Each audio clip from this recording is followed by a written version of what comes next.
વર્ષ પૂરા થાય એટલે જનતાના દરબારમાં આવવું પડે અને લોકો મત આપે એ ફરી ચૂંટાય. લોકશાહી વ્યવસ્થા માટે ચૂંટણી એક પવિત્ર પર્વ ગણાયેલું છે. પવિત્ર પર્વ, પ્યોરિટી ઓફ ઇલેક્શન. ચૂંટણીમાં પવિત્રતા હોવી જોઈએ એવું લોકશાહીનો પાયાનો સિદ્ધાંત છે. હવે બહુ સારું તમે કામ કર્યું છે. તમે ભ્રષ્ટાચાર કર્યો જ નથી, તમે ગુંડાગીર્દી કરી જ નથી, તમે લોકોની સેવા જ કરી છે, તો પછી તમારે બિનહરીફ શું કામ કરાવવા પડે છે? લડી લો ને ચૂંટણી. આ જનતા જનાર્દનના હાથમાં એક અધિકાર છે, મત આપવાનો. જેમ ચૂંટણી એક પવિત્રતા હું કહું છું, એ યજ્ઞ થાય, હવન થાય, એ પવિત્રતા માટે હોય છે, પણ એમાં હાડકા નાખવાનું કામ એ પાપ હોય છે. એમ ચૂંટણીની પવિત્રતાને આભડછેટ લગાડીને, ચૂંટણીની પવિત્રતાને અપવિત્ર કરીને ચૂંટણી જ નહીં થવા દેવાની, કોડીનારના લોકોને મત આપવાનો અધિકાર નહીં રહેવા દેવાનો. ધમકી, લોભ, લાલચ, ગુંડાઓ, તંત્રનો દુરુપયોગ, ફોન પાછું ખેંચી લીધું. એનો અર્થ એ છે કે જેમણે શાસન કર્યું છે એમને વિશ્વાસ નથી કે અમે શાસન સારું નથી કર્યું, પાપ કર્યું છે, અને જો પ્રજા પાસે ગયા તો ઘર ભેગા થાશું. એટલે આપણે કઈક સોનું ખરીદવા જઈએ ને તો જરા કઈક કસ મારીને આપો ને, જરા ટચ કરીને આપો ને, કસ મારી કહીએ ને 100 ટચનું છે કે નહીં ખબર પડે. હું અભિનંદન આપીશ મારા 15 ઉમેદવારોને કે જે લોભ, લાલચ, ધમકીમાં આવ્યા નથી. એ 100 ટચનું સોનું છે, એને ચકાસીને અહીંયા ઉભા રહ્યા. એક વખત 15 ઉભા થાય એવી વિનંતી કરું છું. ઉમેદવારો છે એ છે, ત્યાં જ્યાં સ્થળ ઉપર છો ત્યાં. વેરી ગુડ, સરસ.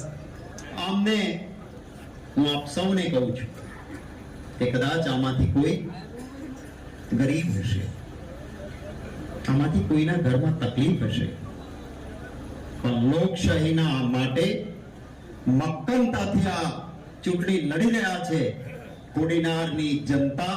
કોડીનારના નગરજનો બૂથમાં જાય ત્યારે દિલથી વિચારજો કે આપણે કેવો પ્રતિનિધિ જોઈએ છે, અને આ ચૂંટાઈને આવશે તો મેં કહ્યું ને આને આપણે ચકાસી લીધેલા છે. નહીતર તો બહુ કોથળાઈ નાણાના હતા, ધમકીઓ હતી, ધાક પણ બેસાડવાનો પ્રયત્ન થયો હતો, પણ એને વશ નથી થયા. એને મત આપે કોડીનારના લોકો, આ 15 ને જીતીને બેસાડે એવી નમ્ર વિનંતી આપ સૌને કરું. અને આ કોડીનાર છે ને એ તો ઐતિહાસિક કોડીનાર છે. ભગવાન શ્રી કૃષ્ણ એ આ કોડીનારમાં બલરામજી સહિત રોકાયેલા હતા, એવું આ કોડીનાર છે. આ તો મૂળ દ્વારકા છે. અહીંયા ભગવાન શ્રી કૃષ્ણ અને બલરામજી રોકાયા હોય એ ભૂમિમાં રહેનારો વ્યક્તિ એ આજે પણ અન્યાય સામે લડવામાં પાછો ન પડે, અને એટલા માટે સલામ કરું છું કે આપ સૌ અહીંયા આવ્યા છો. કેવી દાદાગીરી વિડીયો ચાલે છે ટીવીમાં. શું આ શોભે જનપ્રતિનિધિને ગાળાગાળી કરવાનું? શું આ જનપ્રતિનિધિને શોભે કે સામી પાર્ટીની સભા ન થાય એ માટે ગુંડાગીર્દી કરવાનું? શું આ જનપ્રતિનિધિને શોભે કે જ્યાં કોકનો કાર્યક્રમ ચાલતો હોય ત્યાં પોતાના ફટાકડા લગાવવા જવાનું?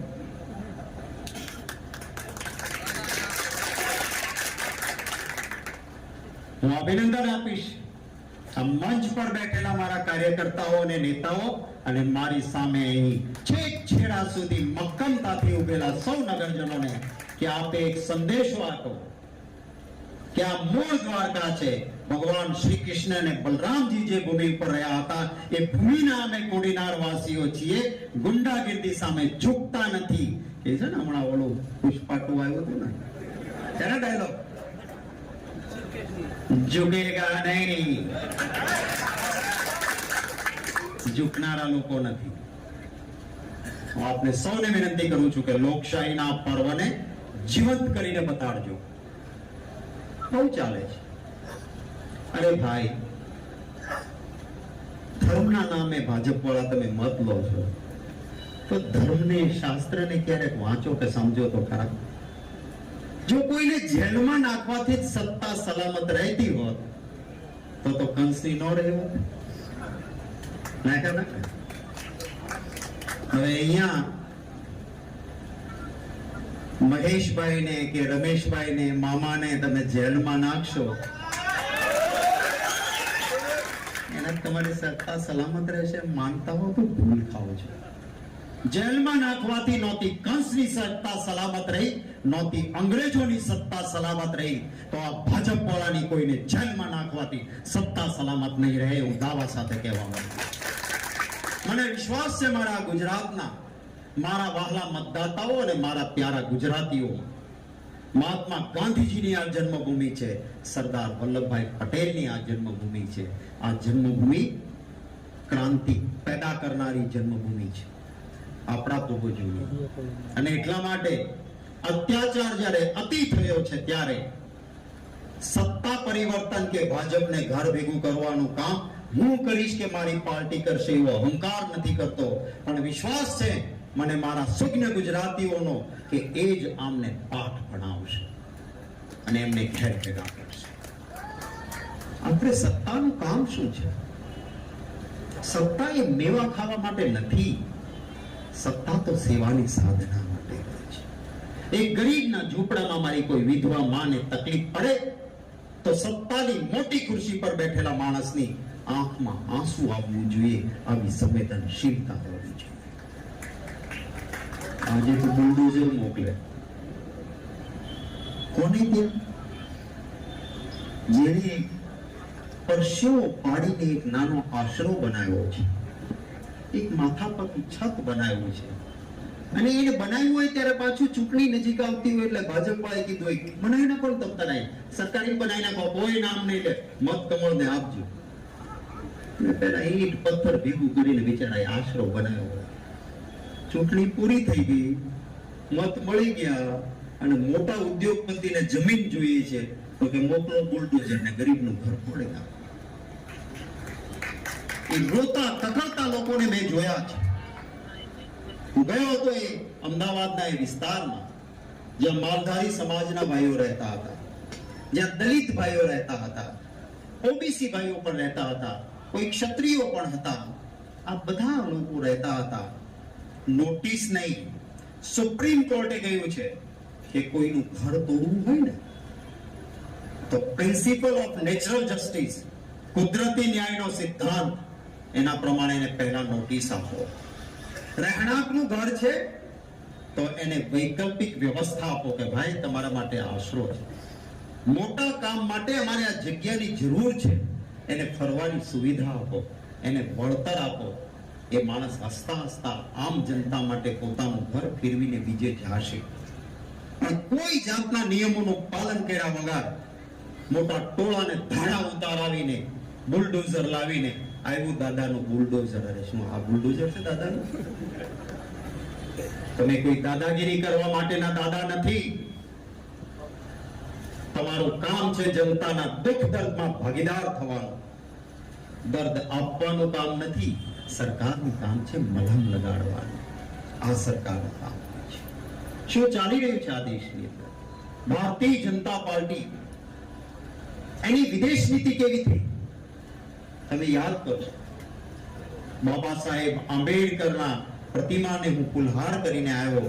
એ બાબા સાહેબ આંબેડકરની અધ્યક્ષતામાં બંધારણ બન્યું ત્યારે બંધારણ સભાએ નક્કી કરેલું કે આપણો દેશ એ વિદેશ નીતિમાં ક્યાંય દખલ નહીં કરે. બીજા દેશના રાજકારણમાં આપણો દેશ દખલ નહીં કરે. તમે યાદ જુઓ તો ખરા, બાંગ્લાદેશમાં વિદ્રોહ થયો, ત્યાં શેખ હસીના સામે જનતાનો વિદ્રોહ ફૂટ્યો, એને ત્યાંથી ભાગવું પડે એવી સ્થિતિ થઈ. દિલ્હીમાં ભાજપની સરકાર, આપણા દેશમાં અહીંયા મુસ્લિમ બિરાદર રહેતા હોય ને, એના પિતાજી સ્વાતંત્ર્ય સેનાની હોય, આ દેશની આઝાદી માટે જેના બાપ સ્વાતંત્ર્ય સેનાની થઈને લડ્યા છે, એનો દીકરો કોઈ મોહમ્મદભાઈ હોય તો આ ભાજપ વાળાને ગમે નહીં, પણ બાંગ્લાદેશની શેખ હસીના અમને ગમે.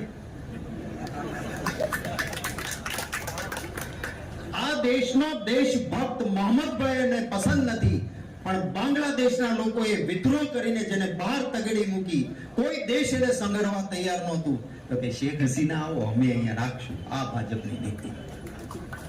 પરિણામ શું થયું તમે વિચાર કરો. દીર્ઘ દ્રષ્ટિ વગરના નિર્ણયથી બાંગ્લાદેશના લોકોને લાગ્યું કે અમારે ત્યાં જેને ભ્રષ્ટાચાર કર્યો છે, શેખ હસીનાને અમે ભગાડી, એને આશરો ભારતે આપ્યો. ત્યાંના લોકોનો વિદ્રોહ ફાટી નીકળ્યો. બાંગ્લાદેશમાં હિન્દુના મંદિર તૂટે છે, મારા હિન્દુઓ ઉપર હુમલા થાય છે. મેં પાર્લામેન્ટમાં કહ્યું કે તમે તો કહેતા હતા ને 56 ઇંચ કા સીના, જાઓ બાંગ્લાદેશ, બચાવો મારા હિન્દુઓના મંદિરને, બચાવો મારા હિન્દુઓને. કેમ જાતા નથી ભાઈ? લાલ આંખ કર દૂંગા, ખબર ને? એક સર કે સામને 10 સર લેકે આऊंगा. કેટલાય ત્યાં વધેરાય ગયા. લાવો ભાઈ, ચાઇનાની સરહદ ઉપર 20 ભારતીય જવાનોના ચાઇનાએ માથા વાટી નાખ્યા. 10 મુજબ 200 લાવવા જોઈએ, એકનો વાળે વાંકો કર્યો નહીં.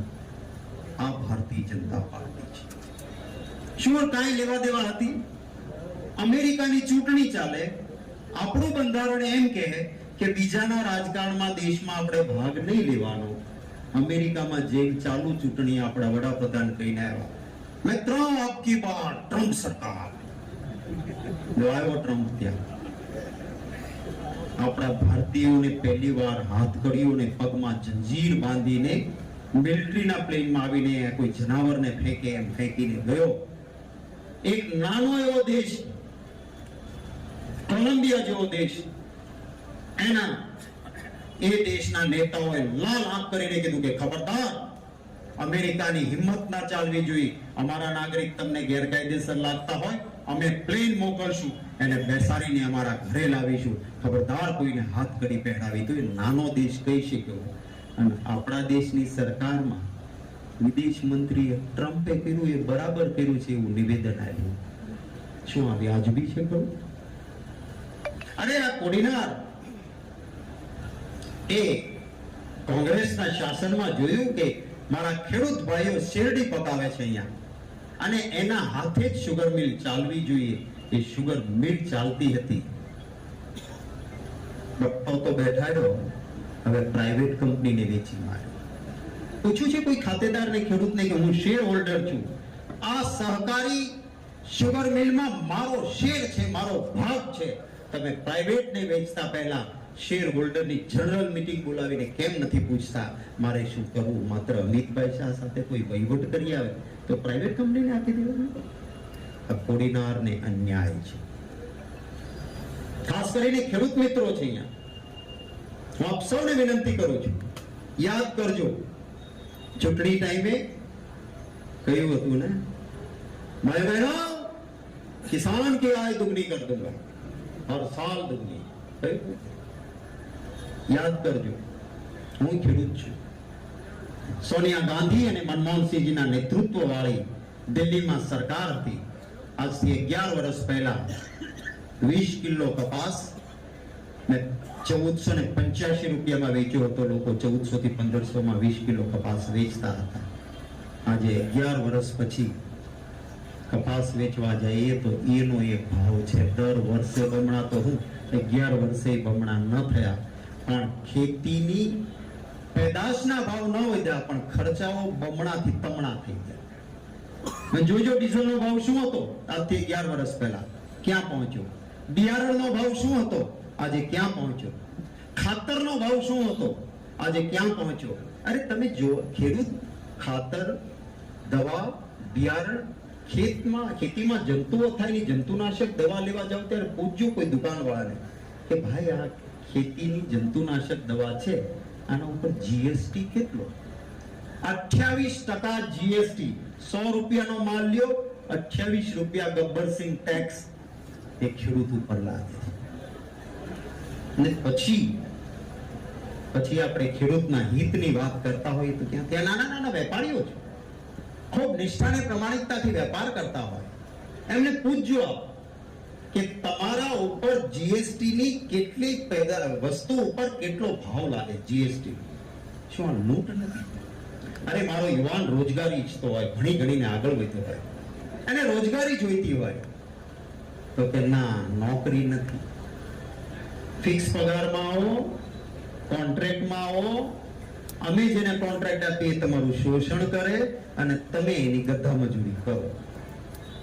કોઈ નોકરી બહાર પડેલી યુવાન મહેનત કરીને પેપર આપવા જાય તો પેપર ફૂટે અને એના મૂળ પાછા ભાજપમાં નીકળે, તોડનારા લાખો રૂપિયા મળે, યુવાનોની મહેનત પાણીમાં જાય. નવો બ્રિજ બન્યો હોય, અરે ભાઈ કોંગ્રેસના શાસનમાં બનેલા અનેક ડેમો સૌરાષ્ટ્રમાં છે, જ્યાં નજર નાખો ત્યાં એની એક કાંકરી ખરી નથી, અને નવો બનેલો બ્રિજ તૂટે કારણ કે બ્રિજ બનતા પહેલા ભાજપને ધન સંગ્રહ પડે છે. અરે એમને કાંઈ પડી નથી, ગાયના નામે મત લેવાના, પણ એ ગૌશાળાની જમીન ખાઈ જવાની, અમને કાંઈ આડું આવે નહીં. અને કતલખાના વાળાના પૈસા સૌથી વધારે એ ભાજપને ઇલેક્ટોરલ બોન્ડમાં મળ્યા છે. આ સુપ્રીમ કોર્ટના કીધા પછી સાબિત થયેલી વાત. ત્યારે અહીં આપ સૌ વિશાળ સંખ્યામાં ઉપસ્થિત છો, એમને વિનંતી કરું છું, એક એક ઘર સુધી આ સંદેશો લઈને જજો, આ વાત પહોંચાડજો. અને કદાચ કોઈ સંજોગો એવા હોય તો હામાં હા કોકને મેળવી પડે તો મેળવજો. અને અંદર જાઓ ત્યારે એક વખત ભગવાન શ્રી કૃષ્ણ અને બલરામજી જે ભૂમિ પર રહ્યા હતા એ કોડીનારની જમીનનો હું મતદાતા છું. ઉપરવાળાને પૂછીને નિર્ણય કરજો કે સામે જે દાદાગીરી ને ગુંડાગીરી છે એની સામે આ મક્કમ રહેલા 15 ને મત આપો કે કેમ? અને તમારો અંતરાત્મા કહે કે પંજા સિવાય મત ન અપાય તો ચોક્કસ આ 15 જે જાંબાજ અમારા ભાઈઓ અને બહેનો લડે છે એના પંજાના નિશાન ઉપર કોડીનારના સૌ આપ સુજ્ઞ મતદાતાઓ મતો આપો એવી ખાસ વિનંતી કરું છું. અમારા આગેવાન સતત સમગ્ર ગુજરાતમાં પ્રચાર માટે ફરી રહેલા આદરણીય ભાઈ શ્રી ગ્યાસુદ્દીનભાઈ, ભાઈ શ્રી હીરાભાઈ જોટવા, ભાઈ શ્રી માનસિંહભાઈ ડોડિયા, ભાઈ શ્રી મનસુખભાઈ ગોયલ, અમારા જિલ્લા કોંગ્રેસ અધ્યક્ષ ભાઈ શ્રી કરશનભાઈ બારાડ, ભાઈ પિન્ટુભાઈ, પ્રવીણસિંહ ઝાલા, તમામ અમારા ઉમેદવારશ્રીઓ, ભાઈ શ્રી અમારો યુવા લીડર નરેન્દ્ર સોલંકી, મજબૂતીથી યુવાનોના પ્રશ્નો માટે લડતા ભાઈ નરેન્દ્રભાઈ સોલંકી, ભાઈ શ્રી બાલુભાઈ જાદવ, ભાઈ શ્રી મનુભાઈ ડોડિયા, અશ્વિનભાઈ ચુડાસમા, અને ભાઈ યુવાનો જે આજે પણ કોઈ ગુનો નહીં, ભાજપે જે રીતે કંસ ના દ્વારા જેમને જેલમાં નખાયા હતા એ જ રીતે આજે જે જેલમાં છે એવા મહેશભાઈ અને રમેશભાઈ મામા, એ બંનેને પણ યાદ કરું છું. અહીં ઉપસ્થિત મંચ પરના તમામ મહાનુભાવો, અમારા પ્રદેશમાંથી પણ અનેક સાથીઓ અહીં ઉપસ્થિત છે. બધાના નામ લેતો નથી કારણ કે 50 નામ લઈશ તો 100 રહી ગયા એવો મને અફસોસ રહેશે. અમારા કચ્છના પ્રભારી શ્રી ખૂબ સરસ કામગીરી ત્યાં પણ બજાવે છે, અહીંયા પણ પહોંચી આવ્યા છે. આ તમામ આગેવાનો ઉપસ્થિત ભાઈઓ બહેનો અને યુવાન દોસ્તો, આપ સૌનો ખૂબ હૃદયપૂર્વક આભાર માનું છું કે મને આપની સાથે બે વાત કરવાની આપ સૌએ તક આપી. આવતા દિવસોમાં આપની વચ્ચે ફરી આવવાનું થશે ત્યારે ગમશે. ભૂતકાળમાં ધીરસીભાઈની ચૂંટણીની જાહેર સભા કરવા આવ્યો હતો અને આપણે સૌએ પેટા ચૂંટણીમાં ધીરસીભાઈને ચૂંટીને પણ મોકલ્યા હતા.